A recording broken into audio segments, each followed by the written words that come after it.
घने जंगल में सुखिया धनुष और तीर लिए शिकार की तलाश में घूम रहा था। उसकी नजरें पेड़ों और झाड़ियों के बीच लगातार शिकार को ढूंढ रही थीं। तभी उसकी नजर एक सुंदर हिरण पर पड़ी। रुक जाओ, रुक जाओ, रुक जाओ, मुझे मत मारो। मेरा एक परिवार है, मेरे बच्चे भूखे हैं। मैं उनके लिए खाना लेने आया हूँ। अगर मैं घर नहीं पहुँचा तो मेरे बच्चे अनाथ हो जाएंगे। सुखिया ने तुरंत धनुष नीचे कर लिया। वो पक्षियों और जानवरों की भाषा समझता था।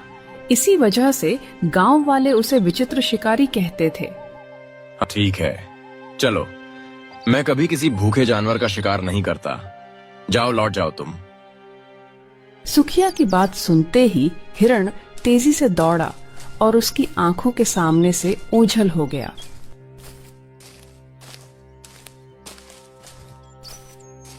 कुछ दूर आगे बढ़ते ही सुखिया की नजर एक सुंदर पक्षी पर पड़ी। सुखिया की आंखों से आंसू बहने लगे। क्या करूं? कसम से कह रहा हूं कि मैं इसे मारना तो नहीं चाहता, लेकिन मारे बिना भी रह नहीं सकता। अगर आज मैं राजमहल शिकार लेकर नहीं पहुंचा तो राजा अशोक क्रोधित हो जाएंगे। माफ करना प्रभु, माफ करना। भारी मन से सुखिया ने धनुष से तीर छोड़ दिया। तीर सीधे पक्षी के शरीर में धंस गया। पक्षी फड़फड़ाता हुआ पेड़ से नीचे गिर गया। सुखिया धीरे धीरे वहां पहुंचा।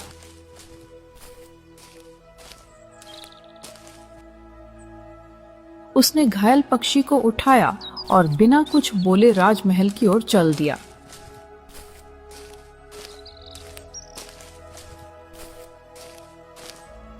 राजा अशोक राज दरबार में बैठा हुआ था। तभी सुखिया वहां पहुंचा। आओ आओ भाई सुखिया, आओ आओ आओ। अरे भाई, हम तुम्हारा बड़ी बेसब्री से इंतजार कर रहे थे और तुम तो जानते ही हो, जब तक हम मांस नहीं खाते, आए हाय हाय हाय हाय, हमें तो कुछ अच्छा ही नहीं लगता है। चलो जल्दी से बताओ, क्या है तुम्हारे पास ताजा कड़क कड़क स्वादिष्ट? क्या क्या लेकर आए हो आज, बताओ। सुखिया ने पक्षी राजा अशोक के सामने रख दिया। आहा पक्षी, वाह वाह वाह वाह। भाई, पक्षियों का मांस तो हम शुरू से ही बहुत पसंद करते हैं। राजा अशोक ने एक नौकर की ओर इशारा किया। नौकर पक्षी को लेकर वहां से चला गया। राजा अशोक ने कुछ सोने के सिक्के सुखिया के सामने फेंक दिए। सुनो, ये लो और सुनो। अरे भाई, थोड़ा मुस्कुराओ, राजा से मिलकर पूरी प्रजा खुश हो जाती है और तुम यूं मुंह लटका के खड़े हो। चलो खुश होकर जाओ मुस्कुराते हुए। और हाँ, कल दूसरा शिकार जरूर लेकर लौटना। हाँ महाराज, बात यह है कि अब मैं शिकार नहीं करना चाहता।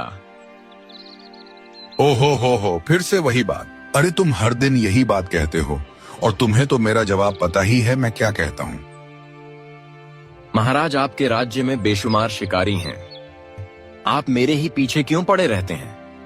मुझे शिकार करने से सख्त नफरत है। मुझे नहीं अच्छा लगता किसी बेजुबान को मारना। राजा अशोक का चेहरा क्रोध से भर गया। हे, अगर तुझे शिकार से नफरत है तो यह तेरी समस्या है, मेरी नहीं। राजा के आदेश का पालन करना तुम्हारा राजधर्म है, समझ गए? और ध्यान से सुनो, तुम्हारे पिता मेरे महल में शिकारी थे। बीमार पड़ने पर उन्होंने वचन दिया था कि उनका वंश मेरी सेवा करेगा और मेरे राज्य में सिर्फ तुम ही हो जो जानवरों और पक्षियों की भाषा समझते हो, समझ गए? सुखिया की आंखों से आंसू बहने लगे। यही तो मेरा सबसे बड़ा दुख है महाराज। मैं उनके दुख को सुनता हूं ना, फिर भी मुझे उनका शिकार करना पड़ता है। मुझसे तीर नहीं चलाया जाता। मेरा मन बहुत दुखी होता है। आप मेरी तकलीफ नहीं समझ सकते, मेरी बात समझिए। राजा अशोक और अधिक क्रोधित हो गया। ओहो हो, कौन सी तकलीफ? अरे भाई, तुम्हारे कान के बदले में मैं तुम्हें रोज सोने के सिक्के देता तो हूँ। अब क्या तुम्हारे लिए राज न्यौछावर कर दूं? तकलीफ तकलीफ तकलीफ, कान खोलकर मेरी बात सुन लो। आइंदा इस विषय में मुझसे बात मत करना। अगर तुमने अपनी मनमानी की तो मैं तुम्हारे पूरे गांव को तबाह कर दूंगा। जाओ, निकलो यहां से। सुखिया चुपचाप राज दरबार से बाहर निकल गया।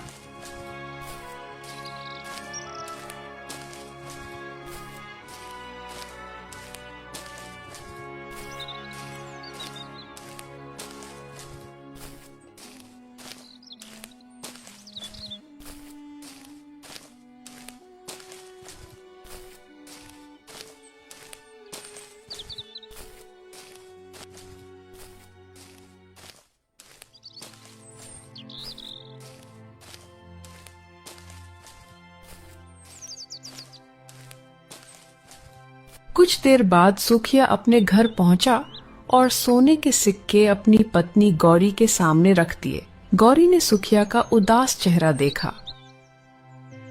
जब आपका मन शिकार करने का नहीं करता तो आप महाराज को मना क्यों नहीं कर देते? कितनी बार मना किया। आज महाराज ने धमकी दी है कि अगर फिर से बात की तो पूरा गांव तबाह कर देंगे। अब गांव वालों की भलाई की वजह से मैं यहाँ रुका हूँ और क्या करूँ। गौरी की आंखों में आंसू आ गए। चिंता मत कीजिए, एक दिन सब ठीक हो जाएगा। सुखिया चारपाई पर बैठ गया। पता नहीं वो दिन कब आएगा गौरी। अरे रोज मासूम और बेजुबान पक्षियों और जानवरों की जान लेकर मैं थक चुका हूँ। अब तो मुझे खुद से भी घृणा होने लगी है। मतलब मैं कितना बुरा इंसान हूँ कि मैं वहां थी। सुखिया की आंखों से आंसू गिरने लगे।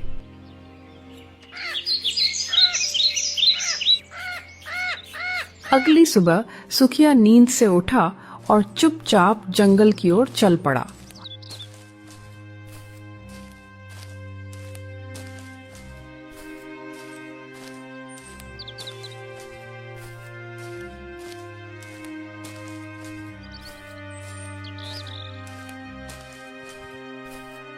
सुबह से शाम तक जंगल में भटकता रहा, लेकिन उसे कोई भी ढंग का शिकार नहीं मिला।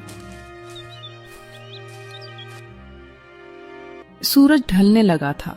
थक हार कर सुखिया एक वृक्ष के नीचे बैठ गया।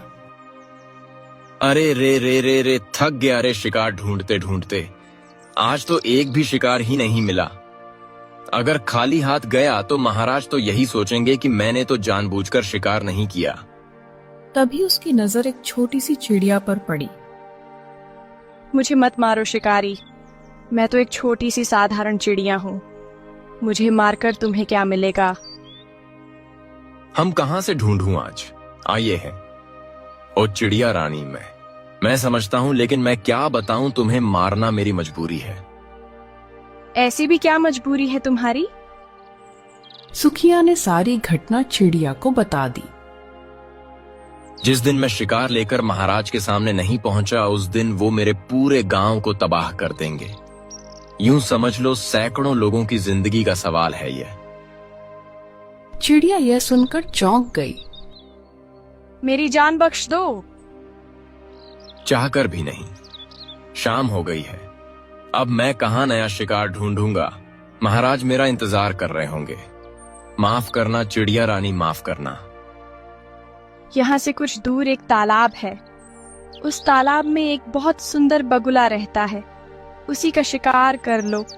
मेरे जैसी छोटी चिड़िया को मारकर महाराज को कितना मांस मिलेगा? सुखिया गहरी सोच में डूब गया। चलो ठीक है, मैं तुम्हें छोड़ता हूं। ठीक है। चिड़िया उड़कर वहां से चली गई। सुखिया तुरंत चिड़िया द्वारा बताई दिशा में चल पड़ा।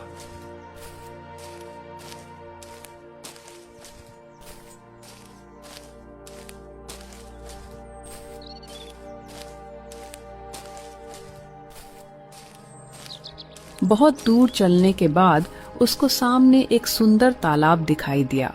तालाब में एक सुंदर बगुला टहल रहा था। उसे देखकर सुखिया के मन में दया उमड़ आई। वाह वाह वाह, क्या बात है। कितना सुंदर बगुला है। भला इसे कौन मारना चाहेगा? इसे तो मैं भी नहीं मारना चाहता, लेकिन मारना पड़ेगा। रुक जाओ, मुझे मारने की गलती मत करना। ये सुनकर सुखिया चौंक गया।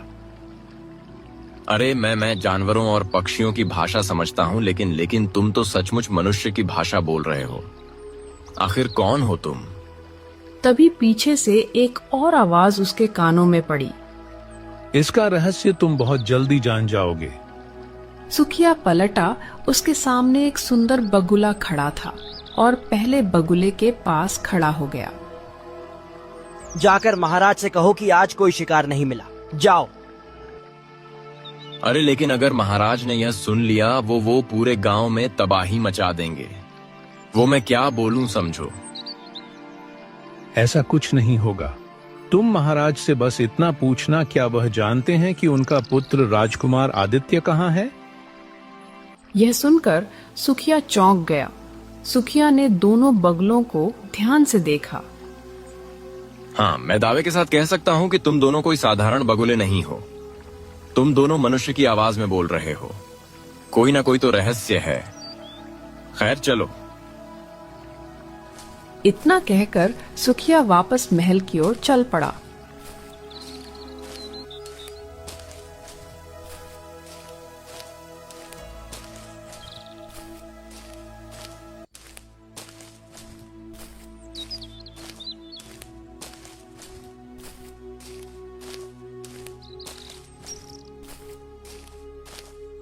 सुखिया को खाली हाथ देखकर राजा अशोक चौंक गया। अरे ये क्या बात हुई सुखिया, आज तुम खाली हाथ लौट आए। क्यों, तुमने शिकार नहीं किया ना? सुखिया ने सारी घटना राजा को बता दी। महाराज, मैं उन दोनों बगुलों में से किसी एक का शिकार करना चाहता था, लेकिन उनकी बात सुनकर मेरे हाथ रुक गए और वह दोनों मनुष्य की भाषा में बोल रहे थे। महाराज, राजा अशोक क्रोधित हो गया। हो, ये फालतू की बातें बकवास मत करो। मुझे लगता है कि उन दोनों बगलों ने तुम्हें मूर्ख बना दिया और तुम यहाँ मूर्ख बनकर चले आए क्योंकि तुम जानवरों और पक्षियों की भाषा समझते हो, इसीलिए तुम्हें लगा होगा कि वो इंसानों की भाषा में बात कर रहे हैं। हाँ महाराज, मैं जानवरों और पक्षियों की भाषा समझता हूँ, लेकिन वो अपनी ही भाषा में बोलते हैं तो मैं समझता हूँ। महाराज, आज तालाब में मुझे जो दो बगुले मिले ना, वो सचमुच में जैसे आप बोलते हैं, जैसे मैं बोलता हूँ, इंसानी भाषा में बोल रहे थे, जानवरों की भाषा में नहीं। राजा अशोक का क्रोध और बढ़ गया। मैंने अपने पुत्र राजकुमार आदित्य को सोनपुर राज्य के राजा भैरव से मिलने भेजा है। वो वहीं है, समझ गए? तभी मंत्री दरबार में आया और धीरे से बोला, महाराज अभी अभी गुप्तचर से सूचना मिली है। कैसी सूचना? राजकुमार आदित्य सोनपुर राज्य पहुंचे ही नहीं हैं। हाँ, राजा भैरव ने स्वयं यह संदेश भिजवाया है आप तक। मंत्री चला गया। राजा अशोक के माथे पर चिंता की रेखाएं उभर आईं। अरे, अब अगर हमारा पुत्र राजकुमार आदित्य सोनपुर नहीं पहुंचा तो फिर वो गया कहां? सुखिया गहरी सोच में डूब गया। वही तो महाराज, इस रहस्य का उत्तर वही दोनों बगुले दे सकते हैं। कल मैं फिर से जाऊंगा और उनसे बात करूंगा। हाँ, ठीक है। अब हम भी तुम्हारे साथ चलेंगे, ठीक है? नहीं महाराज, मैं अकेला जाऊंगा पहले, और जरूरत पड़ी तो आपको भी बाद में साथ में ले चलूंगा। पहले मुझे तो जाने दीजिए। दरबार में सन्नाटा छा गया और रहस्य अब और गहराता जा रहा था। इतना कहकर सुखिया महल से बाहर चला गया। राजा अशोक चिंतित अवस्था में अपने राज दरबार में बैठा रहा। उसका मन बार बार अपने पुत्र की ओर जा रहा था।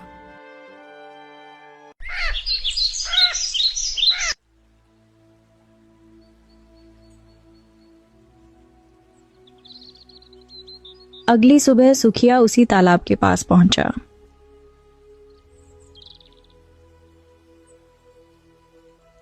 क्या आज भी तुम हमारा शिकार करने आए हो? सुखिया ने दूसरे बगुले की ओर देखा, वही जिसने कल राजकुमार के बारे में बात की थी।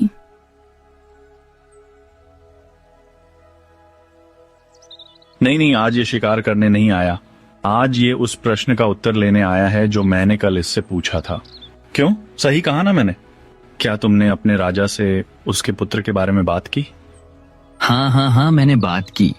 पहले तो महाराज ने विश्वास नहीं किया, लेकिन बाद में गुप्तचर से उन्हें सूचना मिली कि उनका पुत्र तो जहां होना चाहिए था वहां पहुंचा ही नहीं। अब बताओ कि राजा अशोक का पुत्र है कहां? दूसरा बगुला जोर से हंस पड़ा। इतनी जल्दी क्या है, सब पता चल जाएगा, मगर इतनी आसानी से नहीं। यहां से दाहिनी दिशा में चले जाओ, बहुत दूर एक पहाड़ी मिलेगी। उस पहाड़ी पर एक साधु महाराज तपस्या में लीन रहते हैं। राजकुमार का रहस्य वही बताएंगे। देख क्या रहे हो, जाओ।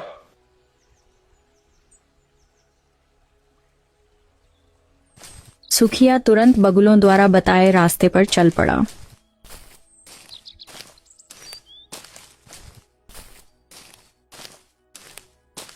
बहुत दूर पैदल चलने के बाद उसे एक ऊंची पहाड़ी दिखाई दी। पहाड़ी पर एक विशाल वृक्ष के नीचे एक साधु ध्यान में बैठे थे। सुखिया हाथ जोड़कर साधु के पास पहुंचा और सारी घटना सुना दी। मुझे पता है कि राजा अशोक का पुत्र कहाँ है, लेकिन मैं ये तुम्हें क्यों बताऊं? अपने राजा को यहां लेकर आओ, जाओ।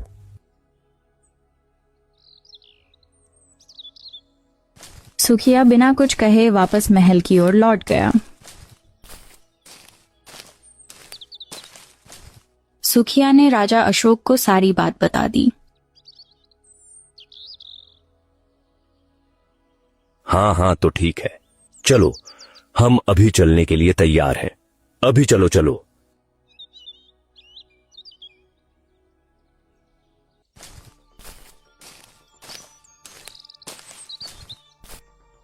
कुछ देर बाद सुखिया राजा अशोक को उसी वृक्ष के पास ले आया।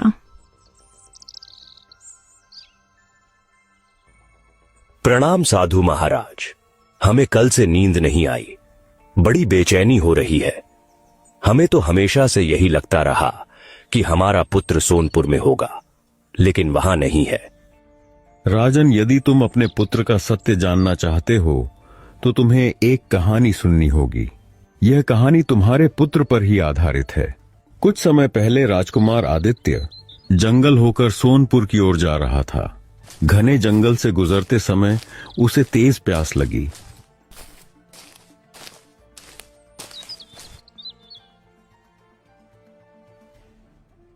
अरे बाप रे, काश यहाँ कोई तालाब होता। तभी उसकी नजर दूर एक तालाब पर पड़ी। तभी उसकी नजर तालाब में तैरते एक बगुले पर पड़ी।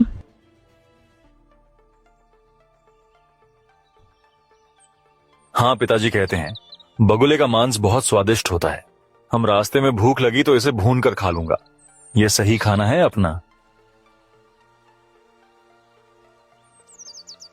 तभी उसके कानों में एक आवाज पड़ी। ठहरो राजकुमार, जिस बगुले का तुम शिकार करने जा रहे हो वो कोई साधारण नहीं है। राजकुमार ने पीछे देखा, एक साधु खड़ा था।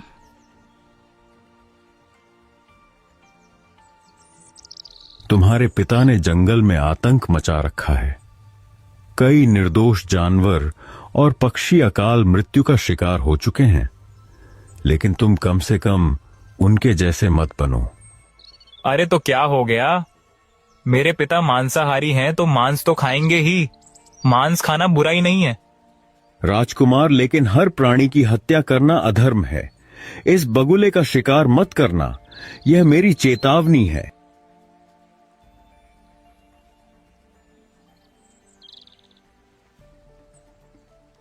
ओ साधु महाराज, दफा हो जाओ। कहीं ऐसा ना हो कि बगुले की जगह तुम्हारा शिकार हो जाए।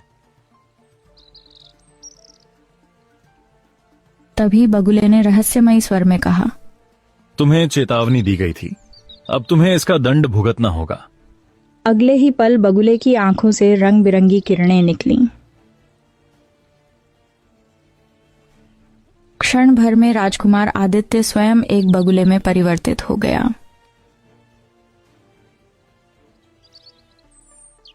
साधु रहस्यमय मुस्कान के साथ वहां से चला गया।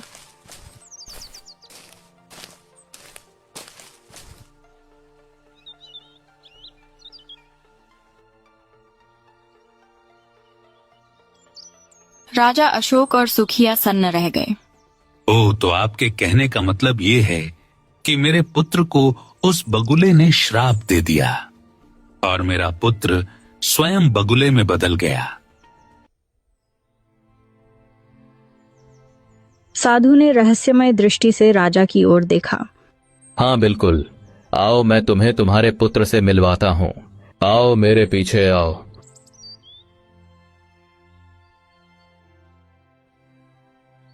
इतना कहकर साधु आगे बढ़ गया। सुखिया और राजा अशोक उसके पीछे पीछे चल पड़े।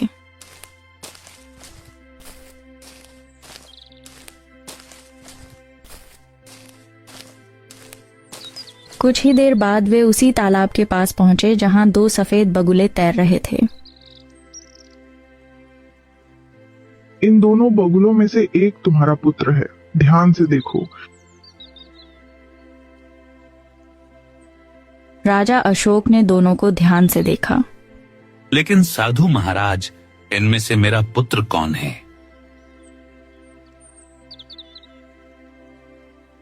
महाराज, मैं आपका पुत्र हूँ। नहीं नहीं नहीं, मैं आपका पुत्र हूँ। नहीं नहीं महाराज, यह झूठ बोल रहा है। मैं आपका पुत्र हूँ। नहीं नहीं, अरे मैं आपका पुत्र हूँ महाराज, यह झूठ बोल रहा है।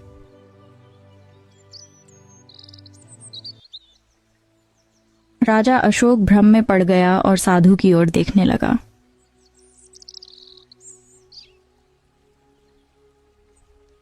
अब फैसला तुम्हें करना होगा राजन, मैं तुम्हारी सहायता नहीं कर सकता। लेकिन साधु महाराज, मुझे तो कुछ भी समझ में नहीं आ रहा कि कौन मेरा पुत्र है। इतना जान लो कि इन दोनों में से एक तुम्हारा पुत्र है। वो श्राप से तभी मुक्त होगा जब तुम उसके ऊपर तीर चलाओगे। लेकिन याद रखना, अगर तुमने गलत बगुले पर तीर चलाया तो तुम्हारा पुत्र कभी श्राप से मुक्त नहीं हो पाएगा। राजा अशोक घबरा गया।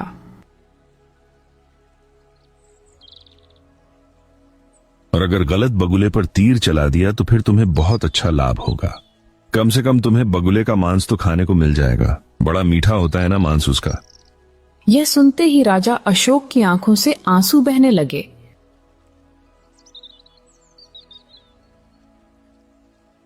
अब हम कैसे फैसला करें?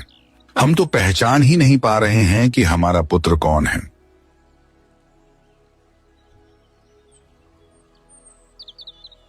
आखिरी बार बताओ, तुम दोनों में से महाराज का पुत्र कौन है? कोई झूठ नहीं बोलेगा। अरे मैं महाराज, मैं आपका पुत्र हूँ। यह झूठ बोल रहा है। नहीं, यह झूठ बोल रहा है।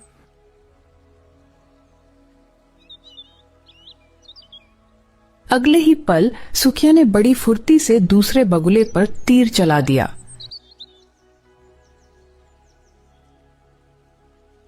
जैसे ही तीर दूसरे बगुले को छूता है, तेज रंग बिरंगी रोशनी फैल जाती है। अगले ही क्षण वह बगुला राजकुमार आदित्य में परिवर्तित हो जाता है।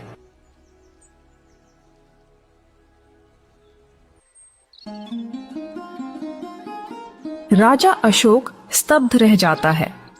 सुखिया, तुम्हें कैसे पता चला कि वही मेरा पुत्र है? बहुत आसान था महाराज। पहला बगुला आपको बार बार महाराज कहकर संबोधित कर रहा था, लेकिन दूसरा सिर्फ यही कह रहा था कि मैं आपका पुत्र हूं। उसकी आवाज में करुणा थी, भय था। वो आपको राजा नहीं पिता मान रहा था, एक पिता की तरह संबोधित कर रहा था। तुम वास्तव में सत्य के पक्षधर हो सुखिया। शाबाश, शाबाश।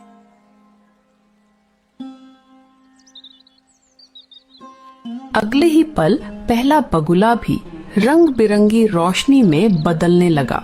वह एक सुंदर पुरुष के रूप में प्रकट हो गया।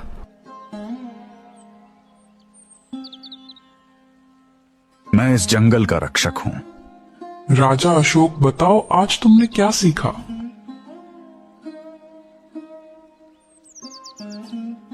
हे जंगल के रक्षक, आज के बाद मेरे राज्य में कभी शिकार नहीं होगा। मैं स्वयं मांस त्याग करता हूं और राज्य में कानून बनाऊंगा। अब से जंगल में शिकार पूर्ण रूप से वर्जित होगा।